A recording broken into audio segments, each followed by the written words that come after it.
থাকো। বলি হলোটা কি? হ্যাঁ, সকাল সকাল কি শুরু করলে? এত মধুর আওয়াজে চিল্লাচ্ছ কেন? না, চিল্লাবো কেন? কোকিলের মতো কুহু কুহু করবো, তাই না? একটা কাজও তো তোমায় দিয়ে হয় না। আরে বাবা, আমি করেছিটা কি সেটা তো বলবা। সকালে 2টা কাপ ধুতে বলেছিলাম, যে দেখো সাবান লেগে আছে। এর জন্য এত চিল্লাচ্ছ কেন শুনি? হ্যাঁ, এত চিল্লালে গ্রামের লোক ভাববে তোমার করোনা হয়েছে। তখন এই গ্রাম থেকে তোমাকে বের করে 14 দিনে কি না কি করে সেখানে রেখে দেবে। তাহলে তো ভালোই হয়, শান্তিতে থাকবে 2 সপ্তাহ। কে যে তোমার নাম শান্তি রেখেছিল তা সৃষ্টিকর্তাই জানে।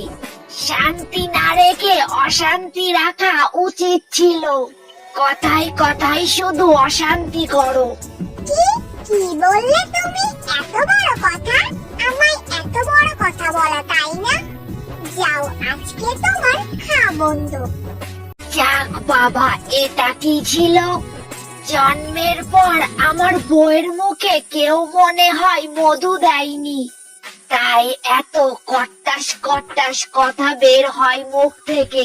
সৃষ্টিকর্তা, আজ মনে হয় না খেয়েই থাকতে হবে। শ্বশুর মশাই আমার কপালে এটা কি জুটালেন? একদিকে বউয়ের হাজার হাজার আবদার মেটানো, আর আরেকদিকে বউয়ের ঝাড়ি। আসলে আমার কপালটাই। ওগো, শুনছো? একটা কথা ছিল। কি কথা বলবে? শোনো না, কাল মিনতি বৌদির শরীরে এক জামদানি শাড়ি দেখেছিলাম। আমার অমন একটা জামদানি শাড়ি চাই। আবার শাড়ি? এত টাকা আমি পাবো কই? এখন কোনো টাকা পয়সা নেই। কি এত বড় কথা? শাড়ি দিতে পারবে না? দেখো, তুমি কোথা থেকে শাড়ি আনবে তা আমি জানি না। শাড়ি না আনলে তোমার খাওয়া বন্ধ। এই একটা কথাই তো জানো, খাওয়া বন্ধ। তুমি বলো এত টাকা কোথায় পাবো? আগের বার ধান বেচে যা টাকা পেয়েছিলাম তা দিয়ে তোমায় গয়না দিয়েছি। এখন তো ধানও নেই যে বেচবো। এত আবদার করলে চলে? হ্যাঁ, আমি অত কথা শুনতে চাই না।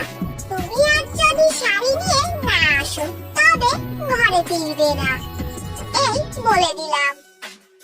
ধুর, এত জ্বালা আর ভালো লাগে না। এই বলে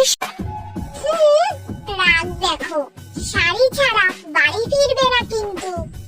স্বপন রাগ করে এক নদীর পাড়ে আসে, আর সেখানে বসে হতাশ হয়ে যায়। সৃষ্টিকর্তা, আমার এ জীবনে আর শান্তিতে থাকা হলো না।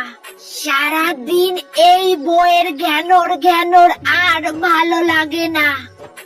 এসব শুনতে শুনতে জীবনটা আমার তেজপাতা হয়ে গেল। সুন্দরী দেখে বিয়ে করেছিলাম, এমন খাই খাই স্বভাবের জানলে জীবনেও বিয়ে করতাম না। গ্রামের যার কাছে যেটাই দেখে সেটাই তার চাই, আর এই সব আবদার মেটাতে মেটাতে আমার জীবনটা একদম বেদনা হয়ে গেল। তোর আর ভালোই লাগে না। এসব বলে স্বপন মন খারাপ করে বসে থাকে। হঠাৎই স্বপন নদীতে এক জলপরি দেখে অবাক হয়ে যায়। তোমার এত কষ্ট, আমি তোমার সব কথা শুনছিলাম। আমি তোমায় সাহায্য করতে চাই। আমি কারো কষ্ট সহ্য করতে পারি না।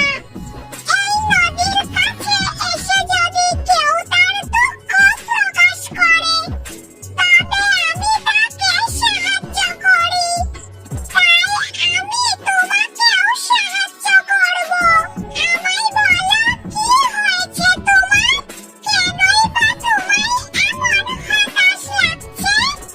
এরপর স্বপন জলপরীকে সব কথা খুলে বলে। সব শুনে জলপরী স্বপনকে এক পুতুল দেয়। এটা কোনো সাধারণ পুতুল না, একে তুমি যা বলবে তাই করবে। এটা একটা জাদুই পুতুল, মনে রাখবে এর সামনে তুমি যে কথাই বলবে তাই সত্যি হবে। এই কথা বলে জলপরী জলেতে ডুবে যায়, আর স্বপন খুশি হয়ে এই পুতুল নিয়ে তার বউয়ের কাছে যায়।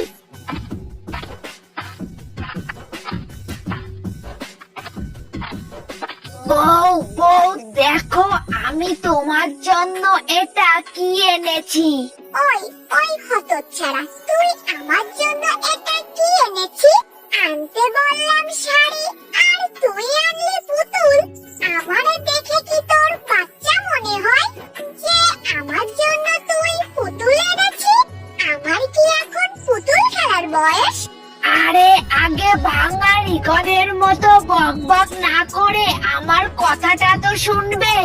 এই পুতুল কোনো সাধারণ পুতুল নয়, এটা জাদুই পুতুল। একে যা বলবে এ তাই করবে। এরপর স্বপন শান্তিকে জলপরীর সব কথা বলে। সব শুনে তো শান্তির অনেক লোভ হয়। আরে তুমি তা আগে বলবে না? তুমি কত ভালো। দাঁড়াও, আমি একবার এই পুতুলকে পরীক্ষা করি। যদি আমার একটা জামদানি শাড়ি থাকতো। আর সঙ্গে সঙ্গে সেখানে শাড়ি এসে যায়। এই দেখে তো শান্তির লোভ আরো বেড়ে যায়। এখানে অনেক গহনা এসে যায়। সঙ্গে সঙ্গে সেখানে গহনা এসে যায়।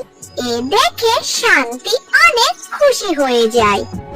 এবার তুমি খুশি তো? অনেক খুশি গো, অনেক খুশি। তুমি কত ভালো। তুমি হাত মুখ ধুয়ে নাও, আমি তোমাকে খেতে দিচ্ছি।